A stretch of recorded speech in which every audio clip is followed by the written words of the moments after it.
नमस्कार साथियों, स्वागत है आपका हमारे YouTube चैनल पर। तो दोस्तों, आज हम बात करने वाले हैं एक ऐसे कंट्रोवर्शियल और कॉम्प्लेक्स इशू के बारे में जो सिर्फ मिडिल ईस्ट को ही नहीं बल्कि पूरी दुनिया की जियोपॉलिटिक्स को भी डीपली इंपैक्ट करेगा। डोनाल्ड ट्रंप का प्रपोज्ड गाजा प्लान। इस वीडियो के अंदर हम इस प्लान के हिस्टोरिकल कंटेक्स्ट, कॉन्सिक्वेंसेस, ऑब्जेक्शंस और ग्लोबल इंप्लीकेशन को डिटेल में समझेंगे। तो चलिए शुरू करते हैं और जानते हैं इस गाजा प्लान के बारे में, ये क्या है और ये क्या क्या कर सकता है। पर उससे पहले चैनल का नाम है दिया ये सब, मेरा नाम है राही मेहता। चैनल को अभी सब्सक्राइब कर लें ताकि आप ऐसी इंफॉर्मेटिव वीडियोस देखते रहें। तो दोस्तों, गाजा स्ट्रिप एक छोटी सी जगह है, लेकिन यहां के लोग एक बड़े ह्यूमैनिटेरियन क्राइसिस का सामना करते हैं। ये टेरिटरी कंफ्लिक्ट का सेंटर बन चुकी है और अब डोनाल्ड ट्रंप एक नया रीलोकेशन प्लान लेकर सामने आए हैं जो गाजा के लोगों को एक नए एरिया में बसाने की बात करता है। लेकिन ये रीलोकेशन प्लान इतना सिंपल नहीं है जितना दिखाई देता है। ये प्लान सिर्फ एक टेरिटोरियल चेंज का इशू नहीं है, ये यहां के लोगों के आइडेंटिटी, कल्चर और सोवरेनिटी के मुद्दों को भी डीपली इफेक्ट करेगा। इसका ग्लोबल इंपैक्ट कैसे होगा और ये मिडिल ईस्ट को और अनस्टेबल बनाएगा या नहीं बनाएगा, ये सब मैं इस वीडियो के अंदर डिस्कस करूंगा।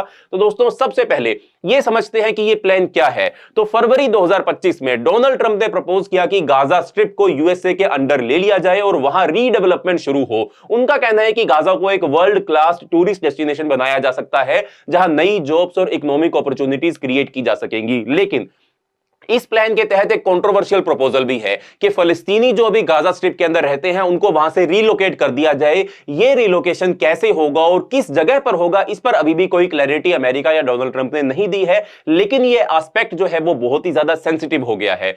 सबसे पहले हम इस इश्यू को समझने के लिए इसके थोड़े हिस्टोरिकल बैकग्राउंड को भी समझते हैं, क्योंकि बिना हिस्ट्री को समझे इस प्रॉब्लम की डेप्थ को समझना हमारे लिए काफी मुश्किल हो जाएगा। तो दोस्तों, 1948 के अरब इजरायली वॉर के बाद गाजा स्ट्रिप पैलेस्टीन के कंट्रोल में आया था। लेकिन 1967 के अंदर 6 डे वॉर हुई थी इजराइल के अंदर। उसके बाद इजराइल ने इस गाजा स्ट्रिप, जो आप पीछे मैप के अंदर देख भी सकते हैं, उसको पूरी तरीके से ऑक्यूपाई कर लिया था।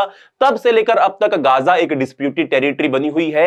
यह जगह लगातार वॉर्स, ब्लॉकेड्स और पॉलिटिकल इंस्टेबिलिटी से जूझती आ रही है।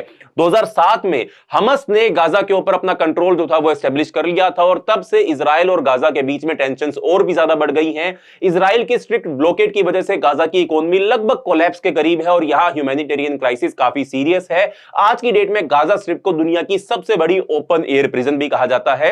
एंड खास तौर पर पिछले साल जब यह कॉन्फ्लिक्ट शुरू हुआ, अक्टूबर के महीने में 2023 के अंदर जब यह कॉन्फ्लिक्ट शुरू होता है, जब हमस जो है वो इजराइल के ऊपर अटैक कर देता है, 1100 लोगों की उस अटैक के अंदर जान चली जाती है और 250 लोगों को लगभग हमस बंधक बना लेता है।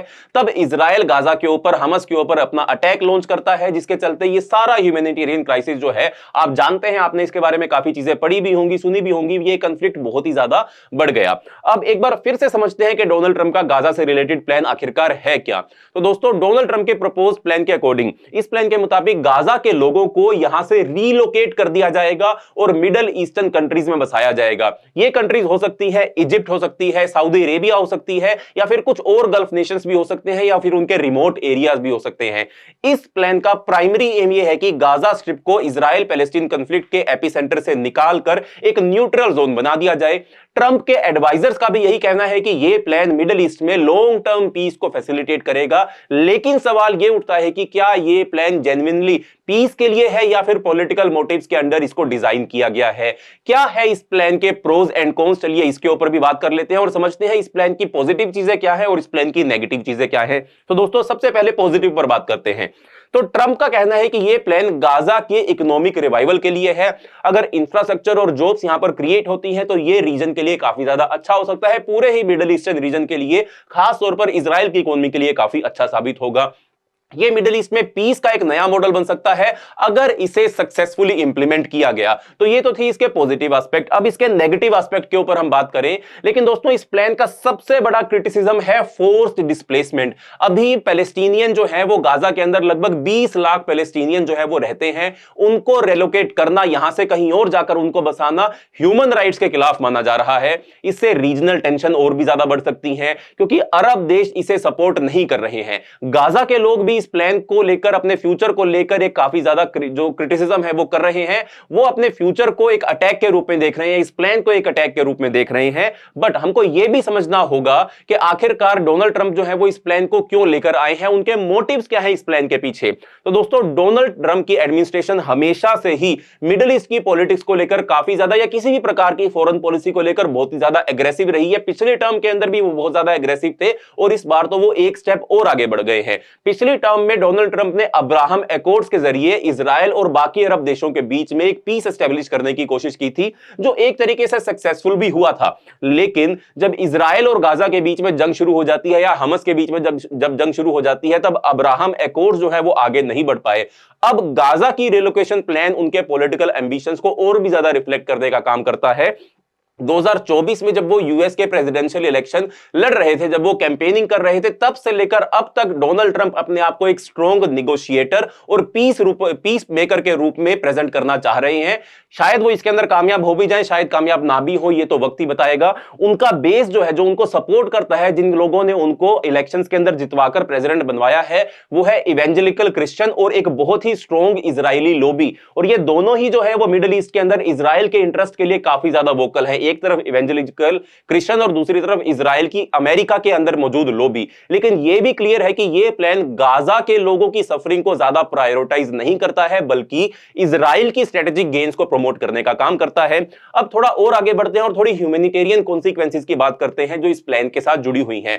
तो दोस्तों, गाजा स्ट्रिप में ऑलरेडी 20 लाख से ज्यादा लोग रह रहे हैं और यहां के 80% लोग जो है वो ह्यूमैनिटेरियन एड पर ही डिपेंडेंट हैं। अगर रिलोकेशन होती है तो ये लोग अपने घर, अपना कल्चर, अपनी आइडेंटिटी, ये सब कुछ खो देंगे। जैसा सोचिए कि अगर भारत के अंदर अमेरिका आकर आपको बोलता है कि चलो चलो ये इलाका खाली करो, क्योंकि जब तक तुम इस इलाके के अंदर रहोगे ये इलाका हमेशा डिस्टर्ब रहेगा, जंग के बादल हमेशा आपके देश के ऊपर या आस पड़ोस के देशों के ऊपर भी छाए रहेंगे, तो क्या हम इस चीज को एक्सेप्ट कर लेंगे? क्या भारत के लोग अपना देश छोड़ देंगे? क्या इलाका छोड़ देंगे? इसका सवाल ही पैदा नहीं होता। तो इस प्रकार का गाजा से रिलेटेड जो फलस्तीनियों का रिलोकेशन है, ये एक नए प्रकार के रिफ्यूजी क्राइसिस को भी शुरू कर सकता है, जो सीरिया के रिफ्यूजी क्राइसिस से और भी ज्यादा बड़ी हो सकती है। एक तरफ रिफ्यूजी क्राइसिस पहले ही फलस्तीनी फेस कर रहे हैं और मिडिल ईस्ट के कंट्रीज के अंदर सीरिया और यमन के भी बहुत से लोग ऐसे हैं जो रिफ्यूजी के रूप में अन्य देशों के अंदर रह रहे हैं। अरब नेशंस उनको सपोर्ट कर रहे हैं। बहुत सारे सीरिया के लोग, यमन के लोग जो है वो यूरोप के अंदर भी रिफ्यूजी क्राइसिस को, रिफ्यूजी बनकर रहने की कोशिश कर रहे हैं। बट ये अगर रिलोकेशन प्रोसेस को आगे इंप्लीमेंट किया जाता है तो इतना बड़ा रिफ्यूजी क्राइसिस, सीरिया और यमन से बड़ा भी रिफ्यूजी क्राइसिस जो है वो कैसे हैंडल किया जाएगा? अरब देश या फिर अन्य देश इन लोगों को कैसे एक्सेप्ट करेंगे? ये एक बहुत ही बड़ा सवाल है। इसके बाद ये प्लान सिर्फ गाजा और इजराइल को इफेक्ट नहीं करेगा, इसका रिपल इफेक्ट जो होगा वो पूरे के पूरे मिडिल ईस्टर्न और ग्लोबल जियोपॉलिटिक्स में भी होगा।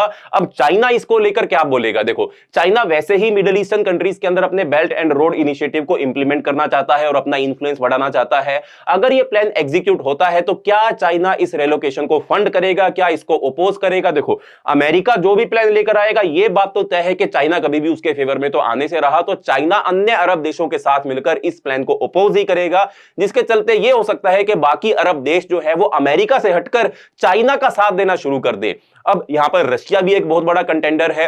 रशिया को भी मिडिल ईस्ट के अंदर बहुत ज्यादा इंटरेस्ट है। सीरिया और ईरान खास तौर पर रशिया के अलाई हैं। इजराइल के ग्रोइंग इन्फ्लुएंस को कैसे देखेगा रशिया? अगर इजराइल के अंदर शांति बढ़ती है, उसका इन्फ्लुएंस आसपास के देशों में बढ़ता है, तो क्या रशिया इससे शांत रहेगा? क्या रशिया और इजराइल के बीच में इसको लेकर टेंशन नहीं बढ़ेगी? क्या रशिया जो है वो ईरान को और ज्यादा सपोर्ट नहीं करेगा? ईरान इस इशू को कैसे देखेगा? देखो, ईरान बाकी सभी मुस्लिम देश भी सभी मुस्लिम देशों के बादशाह बनना चाहते हैं। ईरान चाहता है कि सभी मुस्लिम देश जो है वो उसको अपनी कंट्री के रूप में या अपने लीडर के रूप में देखें। ईरान इस चीज को बिल्कुल भी एक्सेप्ट नहीं करेगा। तो हो सकता है कि जब इस प्लान की इंप्लीमेंटेशन हो रही हो तो ईरान इसका खुलकर विरोध करे, अटैक करे और ये पूरा मिडिल ईस्ट इलाका पीस में जाने की बजाय और भी ज्यादा अनस्टेबिलिटी के अंदर चले जाए।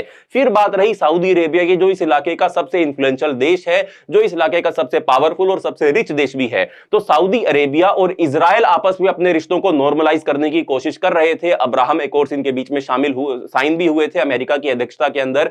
यह प्लान सऊदी अरेबिया और इजराइल के नॉर्मलाइजेशन टॉक्स को भी इंपैक्ट करेगा। सऊदी अरेबिया अभी भी पैलेस्टीन के कॉज को सपोर्ट करता आया है।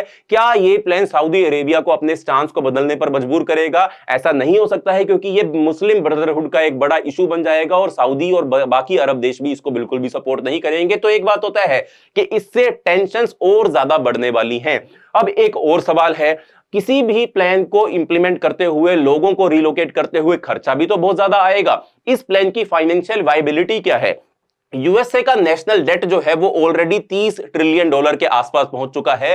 क्या अमेरिका इस रिलोकेशन को फंड करेगा या वो कर सकता है? डोनाल्ड ट्रंप वैसे ही दूसरे देशों की जो एड है उसको बंद करने पर विचार कर रहे हैं और बंद उन्होंने कर भी दी है। वो हमेशा ये कहते आए हैं कि अमेरिका की ये जंग नहीं है, जो भी दूसरे देशों के अंदर जंग चल रही है, अमेरिका उनके अंदर क्यों पार्टिसिपेट कर रहा है, अमेरिका अपने सैनिकों को क्यों भेज रहा है, अमेरिका अपना पैसा क्यों खर्च कर रहा है। तो अब क्या वो इस रिलोकेशन प्लान को फंड भी करेंगे या दूसरे देशों को मजबूर करेंगे कि आप इस रिलोकेशन को फंड करो? इजराइल और गल्फ नेशन की इकोनॉमी पर भी इसका बर्डन पड़ सकता है, इसलिए यह प्लान फाइनेंशियल टर्म्स में भी काफी ज्यादा अनरियलिस्टिक हमको दिखाई देता है। अब थोड़ा और आगे बढ़ते हैं और समझते हैं कि ऑब्जेक्शंस क्या हैं इस प्लान से रिलेटेड। दोस्तों, यह प्लान सिर्फ पैलेस्टीनियन ही नहीं, फिलिस्तीनी लोगों ही नहीं, बल्कि दुनिया के काफी एक्सपर्ट्स और एक्टिविस्ट्स के द्वारा भी इसको क्रिटिसाइज किया गया है। जो पैलेस्टीनियन अथॉरिटी है उनकी लीडरशिप ने भी इसको नकबा के नाम से इसको टर्म किया है और वो भी इसके विरोध में है। ह्यूमन राइट्स ग्रुप जैसे कि एमनेस्टी इंटरनेशनल या फिर United nation commission on human rights जैसी ऑर्गेनाइजेशन भी इस प्लान को ह्यूमैनिटेरियन क्राइसिस बता रहे हैं और इसका विरोध कर रहे हैं। अरब नेशन जैसे कि इजिप्ट और जॉर्डन जैसे कंट्रीज ने भी इस प्लान को सपोर्ट नहीं किया है क्योंकि ये उनकी इंटरनल स्टेबिलिटी को डिसरप्ट कर सकता है। तो दोस्तों, अब ऐसे में डोनाल्ड ट्रंप से पहले के जो राष्ट्रपति जो बाइडेन थे, जो बाइडेन और डोनाल्ड ट्रंप की जो अप्रोच है उसके अंदर क्या कंपैरिजन है, क्या दोनों के अंदर बदलाव है, इसकी भी बात कर ले। तो ट्रंप का अप्रोच मिडिल ईस्ट के लिए काफी एग्रेसिव और वन साइडेड है, जबकि जो बाइडेन जो पहले राष्ट्रपति थे वो ज्यादा डिप्लोमेटिक और बैलेंस्ड अप्रोच प्रेफर करते थे। बाइडेन का फोकस इजराइल और पैलेस्टीन के बीच 2 स्टेट सॉल्यूशन पर था, जो ट्रंप के रिलोकेशन प्लान से काफी ज्यादा अलग है। लेकिन बाइडेन की पॉलिसीज भी अभी तक ज्यादा सक्सेसफुल नहीं रही है, जंग नहीं रुक पाई है क्योंकि ग्राउंड लेवल कंफ्लिक्ट आज तक जारी है। अब पब्लिक ओपिनियन क्या है? पब्लिक ओपिनियन इस इशू के ऊपर काफी डिवाइडेड है। पैलेस्टीन के लिए यह प्लान एक और डिजास्टर हो सकता है और वो यही सोच रहे हैं इसके बारे में, जबकि कुछ इजरायली जो हार्डकोर राइट विंग इजरायलीज हैं वो इसे एक जरूरी स्टेप मानते हैं। लेकिन दुनिया के ज्यादातर एक्सपर्ट्स ये मानते हैं कि यह प्लान एक सस्टेनेबल सॉल्यूशन नहीं है। एक गाजा के रेजिडेंट ने भी एक इंटरव्यू के दौरान यही कहा था कि यह सिर्फ हमारे घर और हमारी जमीन का मामला नहीं है, यह हमारी आइडेंटिटी और फ्यूचर का मामला है। यह इमोशनल स्टेटमेंट हमें इस क्राइसिस की रियल ग्रेविटी को समझाता है। तो दोस्तों, यह था डोनाल्ड ट्रंप का गाजा से रिलेटेड एक प्लान और उसका डिटेल्ड एनालिसिस। यह प्लान मिडिल ईस्ट पॉलिसीज को सिंप्लीफाई करने के बजाय और ज्यादा कंप्लेक्स बनाता नजर आता है। क्या आपको लगता है कि यह प्लान जेन्युइनली पीस लेकर आएगा या सिर्फ एक नए कॉन्फ्लिक्ट की शुरुआत ये करेगा? अपने थॉट्स कमेंट सेक्शन में जरूर शेयर करें और अगर आपको यह वीडियो इंफॉर्मेटिव लगा हो तो वीडियो को लाइक करें, सब्सक्राइब करें और बेल आइकन दबाना ना भूलें। मिलते हैं अगली वीडियो के अंदर, तब तक के लिए बाय बाय, धन्यवाद, जय हिंद।